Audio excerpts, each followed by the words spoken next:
Boy, this donut looks pretty tasty. Hey there everybody. How much would you pay for a donut? $5, possibly $10, maybe $20 if it's a good donut? Now imagine multiplying that price by $1,000 and adding a major injury, and that's the price my family paid for donuts back in 2019.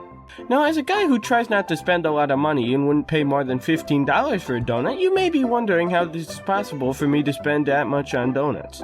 But what I would like to tell you is that A, my dad was the one to spend this money, and B, it makes a lot more sense when he realized I was in Chicago at the time. $100,000 for a pizza?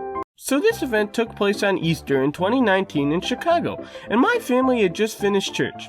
Now normally after church we just go to my grandparents' house and sit around, but my mom decided that a better use of our time would be to go to a local bakery and get a little treat. And I was all in on this idea because although I love my grandparents, I also love eating little treats, and honestly I can't tell which one I love more.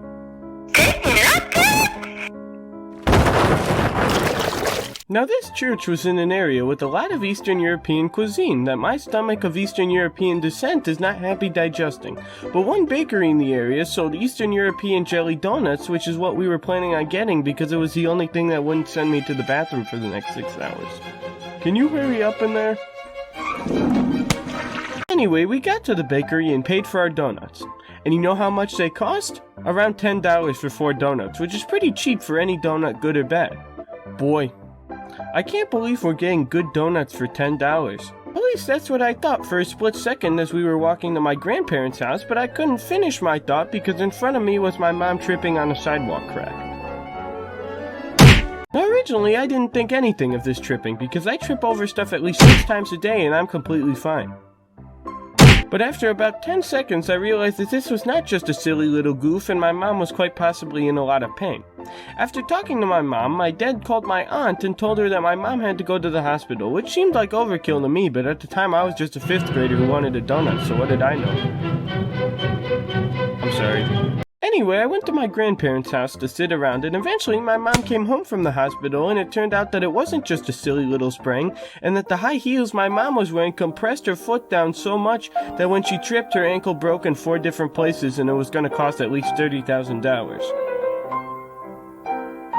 Now don't ask me how this whole thing is possible because I don't entirely know, but what I do know is that I was not feeling very good after this news. I just wanted a donut, I didn't want this. I didn't even have to step in this crack to break my mother's bones. The sidewalk crack did that for me. Thank goodness for insurance because without that I would be paying a lot more than $30,000 and would probably be living in a box. Anyway, because of this event, my mom had to go through surgery to get metal in her leg, and also she's no longer allowed to wear high heels, and we had to reschedule our Disney World trip.